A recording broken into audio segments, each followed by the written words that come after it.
Hey everybody, how you doing? What's going on? Ooh, hot button subject matter here, hot issue.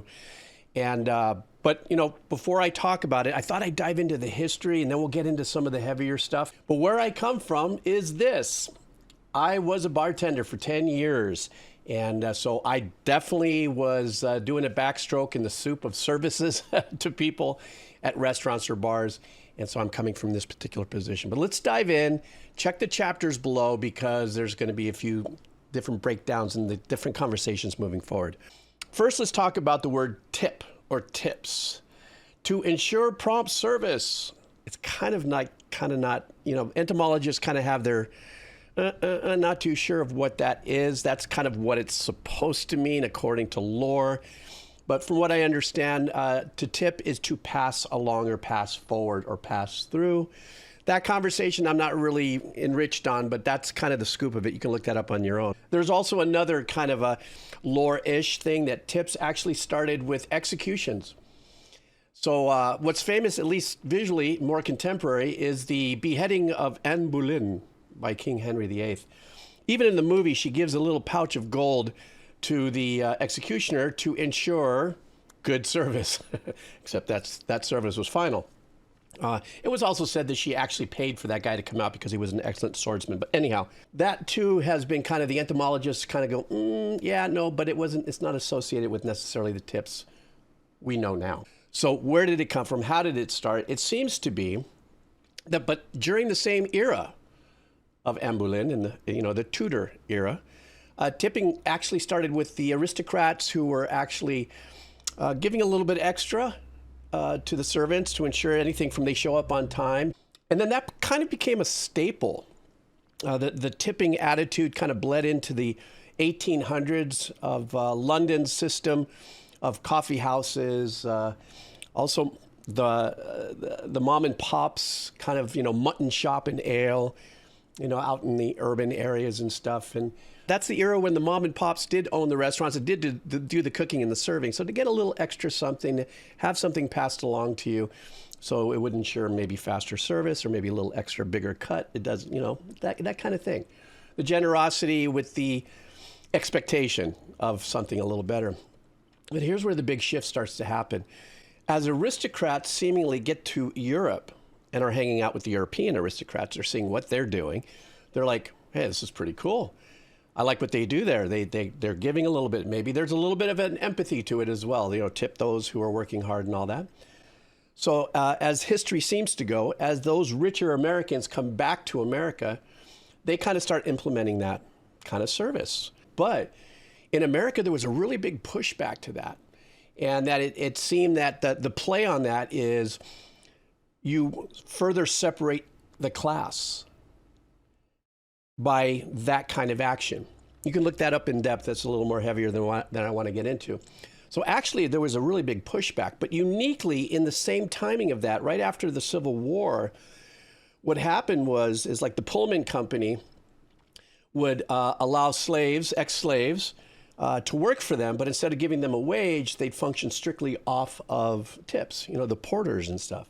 So while there's a pushback in the, higher political system of, tipping is bad, it's going to set a bad precedent, and it's going to, separate classes and make things even more difficult, or maybe fortify an institution of, master versus servant kind of attitude.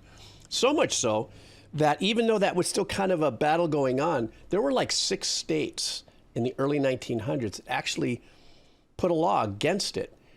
And that only lasted for a minute, though, because the impact was a lot of the service industry, bars, taverns, pubs, food places, had kind of structured their existence based on the tipping structure. And then where it really kind of shifts uniquely is during Prohibition and also the Depression era, where in the Depression era, you couldn't afford to pay anybody to serve. So the deal was, hey, listen, we're all starving, but the only way I can keep you on is you're going to make a living off of tips. As that kind of maneuvers itself through, that kind of solidifies, based on, what I'm researching, the way it works. This is how this works. If you are a restaurant or or a pub or a tavern and stuff, there is now an expectation that tips are coming in, and that can kind of pull a little bit of the ease of maybe paying somebody a decent hourly wage. And that just becomes the thing. Now we're going 30s, 40s, 50s, early 60s. The diners, the drive-ins, and all the other restaurants that spot and dotted, pre-corporate stuff all throughout the country. The tipping thing was the tipping thing. And you still had a little bit of a decent wage, hourly wage, but you got tips. But in 1966, there was an amendment to something called the Fair Labor Standards Act. I believe that's what it was called.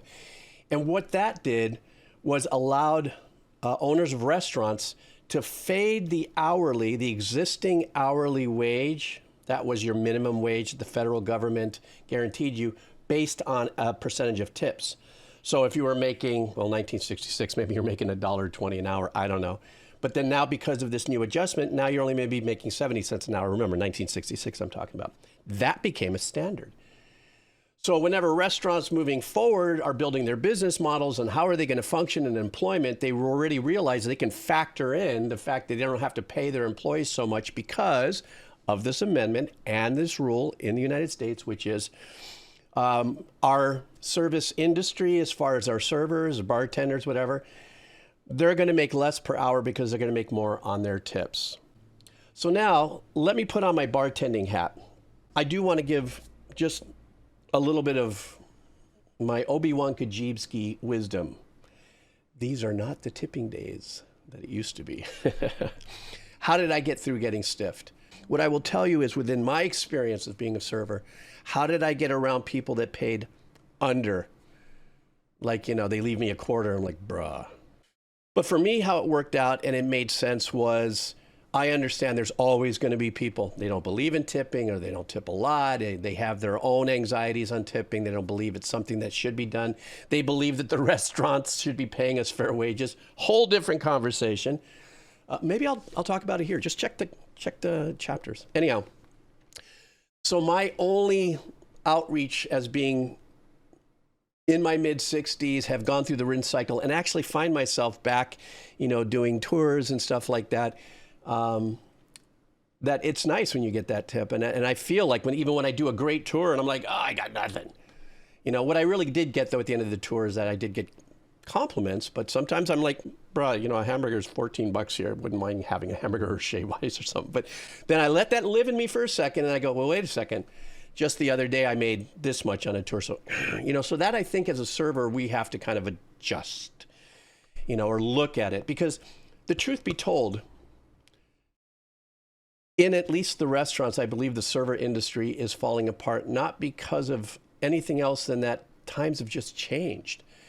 In a time back in if you were born in the 1900s, that you can make a living off of being a server because of the economy, how much it costs to pay rent, phone, food, and all that sort of stuff, just hasn't kept up. It's just like everything else. All the other metrics on how much a house used to cost when it was here versus minimum wage, the service industry has felt that impact viscerally. And it's harder and harder to make money. So that heavier lean from when I see those people posting receipts and they write a message, the tipping now is 20%. And if you think you're going to go to, all that anxiety that's outbound from the server, I feel that, oh my gosh, I feel that in a certain way. But at the same token, we might be at a point in the service industry where we go, is being a server worth it? Is that anxiety of not knowing how much you're coming home with, or taking that gamble of like, oh, I made a lot of money, I feel good. Oh, I made nothing today. That old back and forth stress. Is it worth it now? What's the pivot? I don't have an answer for that, but maybe that's the new breakdown of thinking. What's the pivot? We're seeing tens of thousands of restaurants closing. Most of them are corporate, yay.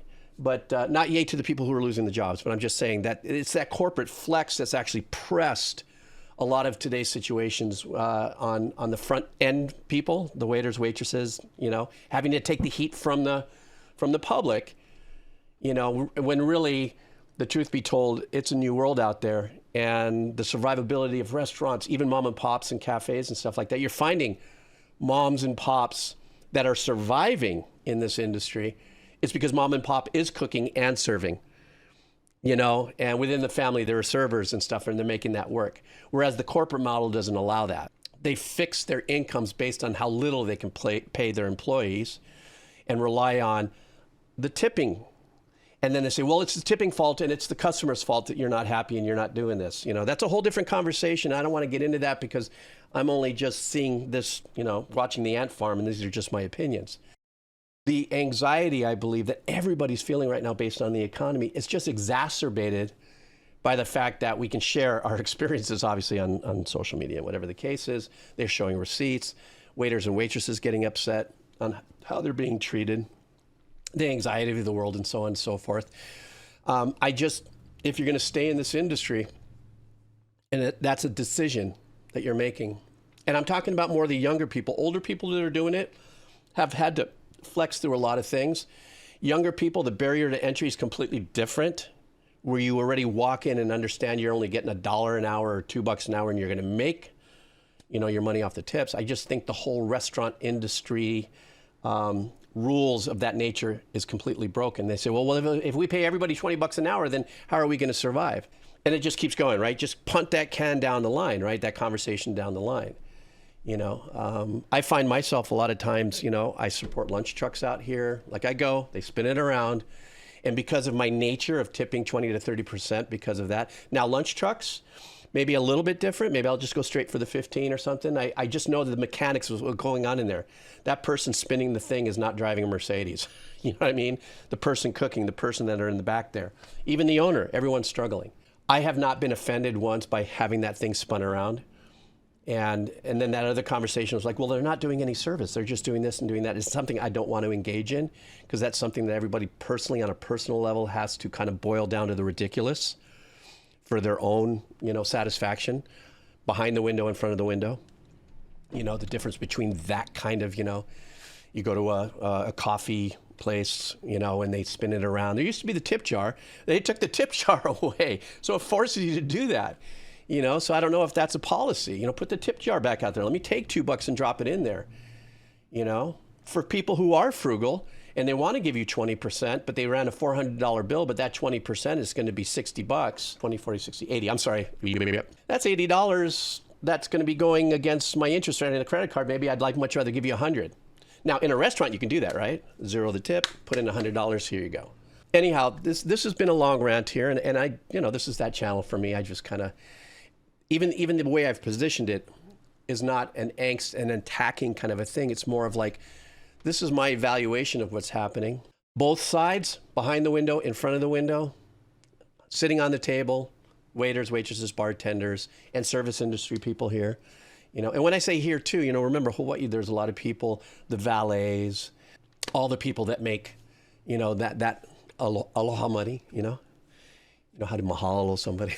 We know, you know, this is just what we've based already a lot of our making a living on. But for younger people, it's a whole different conversation. I hope anything I said here, if you're a young server or an old server and you're chiming in, that whole tipping complex is very sticky and unique in today's economy. The middle income is gutted.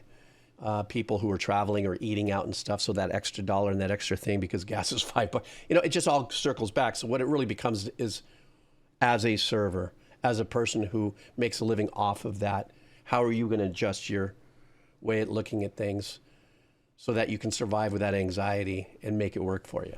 Yeah, that was a lot of talking. It's a lot of coffee I have over here. If you're still here, type in "I'm still here."